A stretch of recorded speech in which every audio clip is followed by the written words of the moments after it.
قرآن قرآن قرآن کی روشنی قرآن کی روشنی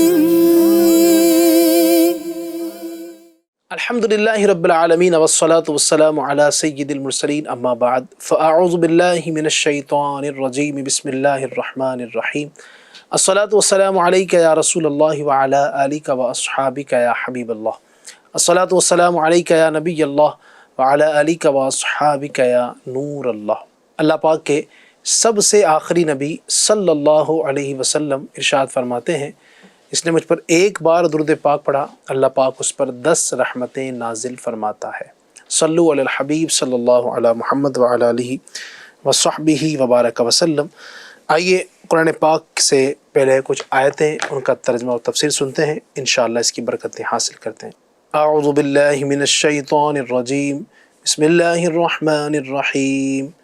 يستبشرون بنعمة من الله وفضل وأن الله لا يضيع أجر المؤمنين۔ ترجمہ کنز الایمان۔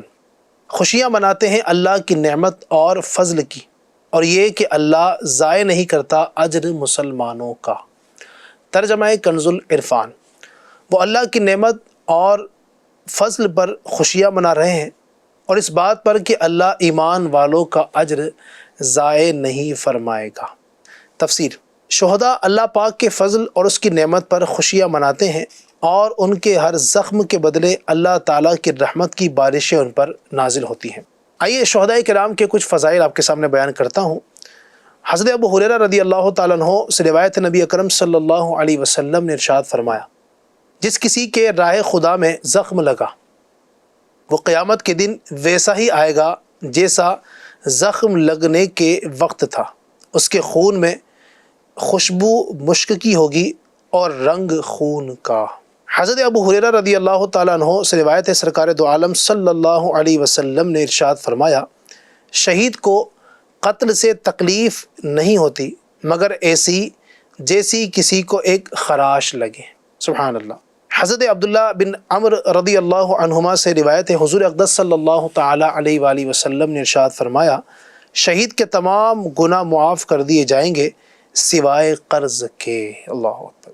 حضرت انس بن مالک رضی اللہ تعالیٰ عنہ سے روایت ہے، حضور پر نور صلی اللہ علیہ وسلم نے ارشاد فرمایا، جنت میں جانے کے بعد شہید یہ تمنا کرے گا کہ مجھے دوبارہ دنیا میں بھیج دیا جائے اور 10 بار اللہ پاک کے راہ میں شہید کیا جاؤں۔ سبحان اللہ سبحان اللہ۔ حضرت اسلم رضی اللہ عنہ فرماتے ہیں، حضرت عمر فاروق رضی اللہ عنہ نے یہ دعا کی، اللہم ارزقنی شہادتا فی سبیلک واجعل موتی فی بلدی رسولک۔ اے اللہ مجھے اپنی راہ میں شہادت عطا فرما اور مجھے اپنے رسول صلی اللہ علیہ وسلم کے شہر میں وفات نصیب فرما۔ الذین استجابوا للہ والرسول من بعد ما اصابهم القرح للذین احسنوا منہم واتقوا اجر عظیم۔ ترجمہ کنز الایمان۔ وہ جو اللہ اور رسول کے بلانے پر حاضر ہوئے بعد اس کے کہ انہیں زخم پہنچ چکا تھا، ان کے نیکوکاروں اور پرہیزگاروں کے لیے بڑا ثواب ہے۔ ترجمہ کنز العرفان۔ وہ لوگ جو اللہ اور رسول کے بلانے پر زخمی ہونے کے باوجود فوراً حاضر ہو گئے، ان نیک بندوں اور پرہیزگاروں کے لیے بڑا ثواب ہے۔ تفسیر۔ شان نزول۔ معرکہ احد سے فارغ ہونے کے بعد جب ابو سفیان اپنے ہمراہیوں کے ساتھ روحا نامی جگہ پر پہنچا تو انہیں افسوس ہوا کہ وہ واپس کیوں آ گئے، مسلمانوں کا بالکل ہی خاتمہ کیوں نہ کر دیا۔ یہ خیال کر کے انہوں نے پھر واپس ہونے کا ارادہ کیا تو نبی اکرم صلی اللہ علیہ وسلم نے ابو سفیان کے تعاقب کے لیے روانگی کا اعلان فرما دیا۔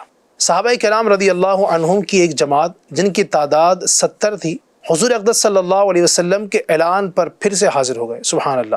اور آپ صلی اللہ علیہ وسلم اس جماعت کو لے کر ابو سفیان کے تعاقب میں روانہ ہو گئے۔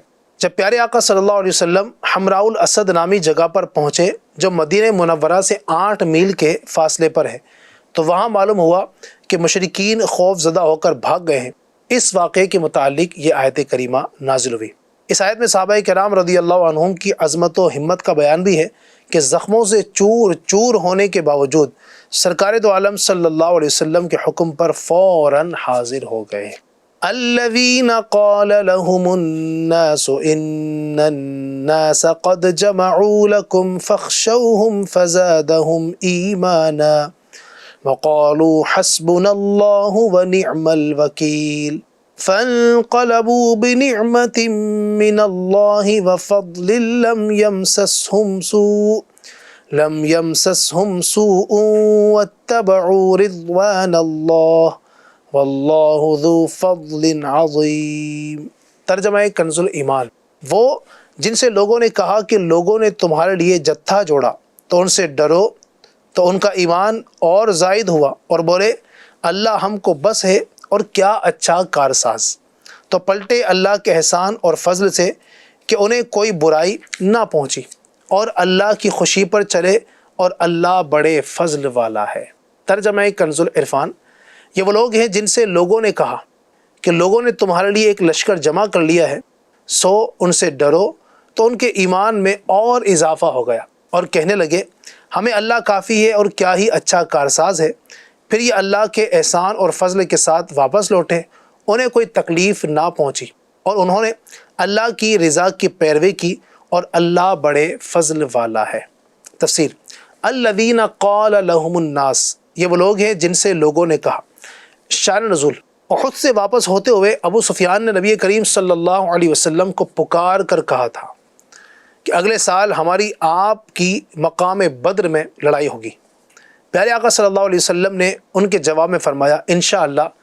جب وہ وقت آیا اور ابو سفیان اہل مکہ کو لے کر مارکے کے لیے روانہ ہوئے تو اللہ تعالیٰ نے ان کے دل میں خوف ڈالا اور انہوں نے واپس ہونے کا ارادہ کیا۔ اس موقع پر ابو سفیان نے نعیم بن مسعود سے ملاقات کی جو عمرہ کرنے آیا تھا۔ ابو سفیان نے اس سے کہا اے نعیم، اس زمانے میں میری لڑائی مقام بدر میں محمد مصطفیٰ صلی اللہ علیہ وسلم کے ساتھ طے ہو چکی ہے اور اس وقت مجھے مناسب یہ معلوم ہوتا ہے کہ میں ان سے لڑائی کے لیے نہ جاؤں بلکہ واپس چلا جاؤں، لہذا تم مدینے جاؤ اور حکمت اور تدبیر کے ساتھ مسلمانوں کو لڑائی سے روک دو کہ وہ نہ جائیں، اس کے عوض میں تجھے 10 اونٹ دوں گا۔ نعیم نے مدینہ پہنچ کر دیکھا کہ مسلمان تو تیاری کر رہے ہیں جانے کے لیے۔ یہ دیکھ کر ان سے کہا کہ تم لڑائی کے لیے جانا چاہتے ہو؟ اہل مکہ نے تمہارے لیے بڑے لشکر جمع کیے ہیں، خدا کی قسم تم میں سے ایک بھی سلامت واپس نہ آئے گا۔ حضور سید المرسلین صلی اللہ علیہ وسلم نے ارشاد فرمایا خدا کی قسم میں ضرور جاؤں گا چاہے میرے ساتھ کوئی بھی نہ ہو۔ چنانچہ حضور اکرم صلی اللہ علیہ وسلم 70 صحابہ کرام کو ساتھ لے کر حسبنا اللہ و نعم الوکیل پڑھتے ہوئے روانہ ہوئے اور بدر میں پہنچے۔ وہاں 8 دن قیام کیا، مال تجارت ساتھ تھا، اسے فروخت کیا اور خوب نفع ہوا، اور پھر سلامتی کے ساتھ مدینہ طیبہ واپس آئے اور اس طرح لڑائی بھی نہ ہوئی۔ چونکہ ابو سفیان اور اہل مکہ خوف زدہ ہو کر مکہ مکرمہ کو واپس ہو گئے تھے، اس واقعے کے متعلق یہ آیت اور اس کے بعد والی آیت نازل ہوئی۔ اس واقعے کو بدر صغریٰ کا واقعہ کہتے ہیں۔ اس واقعے سے بھی صحابہ کرام رضی اللہ عنہم کی عظمت واضح ہوتی ہے کہ جب انہیں بڑے بڑے منکرین کے بڑے بڑے لشکروں سے ڈرایا جا رہا ہے تو بجائے ڈرنے اور بزدلی دکھانے کے ان کی ہمت اور جواں مردی اور بڑھ جاتی ہے، ان کے ایمان میں اضافہ ہو جاتا ہے، ان کی زبانوں پر ایک ہی وظیفہ جاری ہوتا ہے کہ ہمیں اللہ کافی ہے اور وہی سب سے اچھا کارساز ہے۔ سبحان اللہ۔ اللہ پاک ہمیں صحابہ کرام علیہ رضوان جیسا جذبہ اور جوش نصیب فرمائے اور اللہ پاک ہمیں اپنا مطیع و فرما بردار بنائے۔ فرمان مصطفیٰ صلی اللہ علیہ وسلم ہے تم جہاں بھی ہو مجھ پر درود پڑھو کہ تمہارا درود مجھ تک پہنچتا ہے۔ صلو علی الحبیب صلی اللہ تعالی علی محمد صلی اللہ علیہ وسلم۔ مصر کا ایک عقل مند بادشاہ ہوا ہے، اس کا نام تھا احمد بن طولون۔ ایک دن کسی پرانے ویرانے میں اپنے مصاحبین کے ساتھ کھانا کھا رہا تھا کہ اس کی نظر پھٹے پرانے کپڑوں میں ملبوس ایک فقیر پر پڑی۔ بادشاہ نے ایک روٹی، ایک تلی ہوئی مرغی، ایک گوشت کا ٹکڑا اور فالودہ غلام کے ذریعے اس کو بھجوایا۔ غلام نے واپس آ کر بتایا عالیجا کھانا پا کر وہ خوش نہیں ہوا یہ سن کر بادشاہ نے اس کو اپنے پاس بلایا۔ جب وہ آ گیا تو اس سے کچھ سوالات کیے جس کے اس نے خوش اسلوبی کے ساتھ جوابات دیے، اور اس پر بادشاہی دبدبے کا کوئی اثر نہ ہوا۔ عقل مند بادشاہ نے اچانک کہا تم مخبر معلوم ہوتے ہو؟ یہ کہہ کر بادشاہ نے صیاد یعنی کوڑے مارنے والے کو طلب کیا۔ اس کو دیکھتے ہی اس فقیر نے فوراً اعتراف کر لیا کہ واقعی میں مخبر یعنی ایک جاسوس ہوں۔ یہ ماجرا دیکھ کر کسی نے بادشاہ سے کہا عالی جاں آپ نے تو جادو کر دیا۔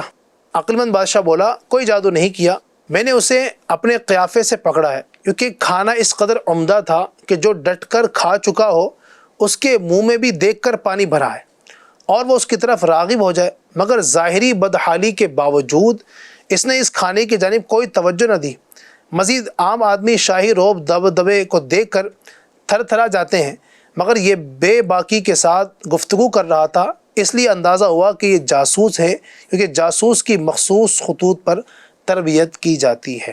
پیارے پیارے اسلامی بھائیوں اور FGN چینل کے ناظرین، احمد بن طولون انتہائی عقل مند، انصاف پسند، شجاع، متواضع، خوش اخلاق، علم دوست اور سخی بادشاہ گزرا ہے۔ یہ حافظ قرآن اور نہایت خوش الحانی کے ساتھ تلاوت کیا کرتا تھا، مگر ظالم بھی اول درجے کا تھا۔ اس کی تلوار خون ریزی کے لیے ہر وقت نیام سے باہر رہتی تھی۔ کہا جاتا ہے اس نے جن لوگوں کو قتل کیا اور جو اس کی قید میں مرے ان کی تعداد 18,000 کے لگ بھگ ہے۔ اللہ اکبر۔ اس کے انتقال کے بعد ایک شخص روزانہ اس کی قبر پر تلاوت کیا کرتا تھا۔ ایک روز بادشاہ احمد بن طولون اس کے خواب میں نظر آیا اور کہنے لگا میری قبر پر قرآن مت پڑھا کرو۔ اس نے پوچھا کیوں؟ ابن طولون نے جواب دیا جب بھی کوئی آیت میری طرف سے گزرتی ہے میرے سر پر ضرب لگا کر پوچھا جاتا ہے کیا تو نے یہ آیت سنی نہیں تھی؟ ظلم کا انجام کتنا بھیانک ہے۔ طبقہ حکمران کا ظلم و عدوان سے بچنا انتہائی دشوار ہوتا ہے، لہٰذا حکومتوں اور وزارتوں کے خوشنما نظر آنے والے عہدوں وغیرہ سے بالخصوص فی زمانہ دور رہنے ہی میں عافیت ہے۔ یہ معلوم ہوا کہ حافظ قرآن کو قرآن پاک کے احکام پر بھی عمل کرنا چاہیے۔ اللہ پاک ہماری عذاب قبر میں مبتلا گنہگار مسلمانوں کی اور تمام امت کی مغفرت فرمائے۔ پیارے پیارے اسلامی بھائیوں اور FGN چینل کے ناظرین، ہمیں سب مسلمانوں کے لیے دعائے مغفرت کرتے رہنا چاہیے۔ اس میں خود ہماری اپنی بھی بھلائی ہے کہ جتنے مسلمانوں کی مغفرت کے لیے دعا کریں گے اتنی تعداد میں ہمیں بھی نیکیاں ملیں گی۔ جیسا کہ پیارے آقا صلی اللہ تعالیٰ علیہ وآلہ وسلم فرماتے ہیں جو کوئی تمام مومن مرد اور عورتوں کے لیے مغفرت طلب کرتا ہے اللہ پاک اس کے لیے ہر مومن مرد اور مومنہ عورت کے عوض ایک نیکی لکھ دیتا ہے۔ بہرحال ہم دوسروں کی بھلائی چاہیں گے تو انشاءاللہ ہمارے ساتھ بھی بھلائی کی جائے گی۔ چنانچہ حضرت علامہ عبد الرحمن صفوری رحمۃ اللہ تعالی علیہ نقل کرتے ہیں کہ ایک بزرگ کو انتقال کے بعد خواب میں دیکھ کر کسی نے پوچھا ما فعل اللہ بکا، یعنی اللہ پاک نے آپ کے ساتھ کیا معاملہ فرمایا؟ انہوں نے بتایا اللہ پاک نے میری مغفرت فرما دی اور فلاں صاحب کے محل کے برابر میں مجھے محل عطا فرمایا، حالانکہ میں ان کے مقابلے میں زیادہ عبادت گزار تھا، تاہم وہ مجھ سے سبقت لے گئے کیونکہ ان میں ایک خاص عادت تھی جو مجھ میں نہ تھی، اور وہ یہ کہ وہ دعا مانگا کرتے تھے اے اللہ پاک گزشتہ، موجودہ اور آئندہ کے سب مسلمانوں کی مغفرت فرما، الہی واسطہ پیارے کا سب کی مغفرت فرما، الہی واسطہ پیارے کا سب کی مغفرت فرما، عذاب نار سے ہم کو خدایا خوف آتا ہے۔ اللہ اکبر۔ اللہ پاک ہماری تمام مسلمانوں کی مغفرت فرمائے۔ اللہ پاک ہمیں نیکیاں کرتے ہوئے، نیکی کی دعوتوں کو عام کرتے ہوئے اس مختصر سی زندگی کو گزارنے کی توفیق عطا فرمائے۔ آمین بجاہ خاتم النبیین صلی اللہ علیہ وسلم۔ یا الہی رحم فرما مصطفیٰ کے واسطے، یا رسول اللہ کرم کیجے خدا کے واسطے، مشکلیں حل کر شہے مشکل کشا کے واسطے، کربلائے رد شہید کربلا کے واسطے، سید سجاد کے صدقے میں ساجد رکھ مجھے، علم حق دے باقرے، علم خدا کے واسطے، صدق صادق کا تصدق، صادق الاسلام کر، بے غضب راضی و کاظم اور رضا کے واسطے، بہار معروف و سری، معروف دے بے خود سری، جند حق میں گنجنے دے، باصفا کے واسطے، بہار شبلی شیر حق، دنیا کے کتوں سے بچا، ایک کا رکھ عبد واحد،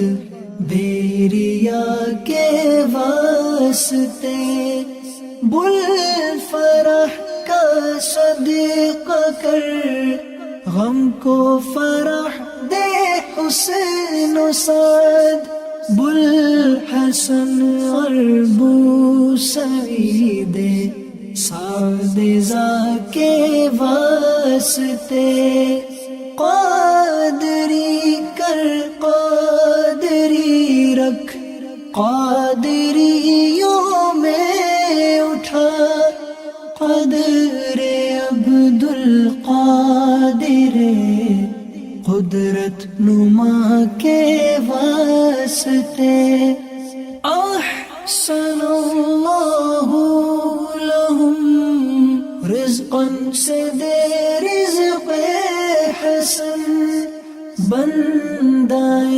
رزاق تاج الاصفیاء کے واسطے، نصر ابی صالح کا صدقہ صالح و منصور رکھ، دے حیات دی محیی جاں فضا کے واسطے، طور عرفان و علو حمد و حسن و بہا، دے علی موسیٰ حسن احمد بہا کے واسطے، بہار ابراہیم مجھ پر نار غم گلزار کر،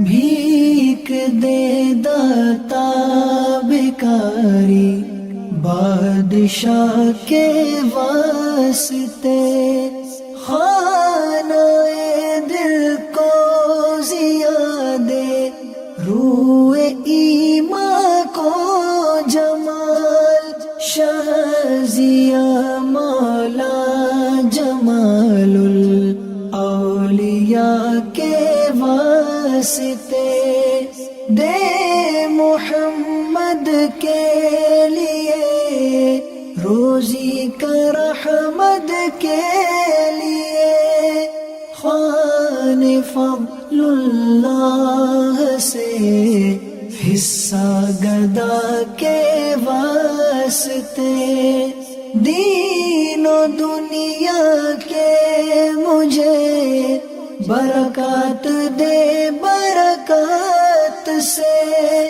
عشق حق دے عشقی عشق انتماء کے واسطے، حب اہل بیت دے آل محمد کے لیے، کر شہید عشق حمزہ پیشوا کے واسطے، دل کو اچھا تن کو ستھرا جان کو پر نور کر، سچ پیارے شمس دی بدر العلا کے واسطے دو جہاں میں خادم آل رسول اللہ کر حضرت آل رسول مقتدا کے واسطے کر عطا احمد رضائے احمد مرسل مجھے میرے مولا حضرت احمد رضا کے واسطے پرزیا کر میرا چہرہ حشر میں اے کبریا شہزیا الدین پیرے باصفا کے واسطے احینا فی الدین والدنیا سلام بسلام قادری عبدالسلام خوش ادا کے واسطے عشق احمد میں عطا کر چشم تر سوزے جگر یا خدا الیاس کو احمد رضا کے واسطے یا خدا عطار کو احمد رضا کے واسطے صدق ان آیا کدے چھے عین عز علم و عمل عفو عرفان عافیت اس بے نوا کے واسطے قرآن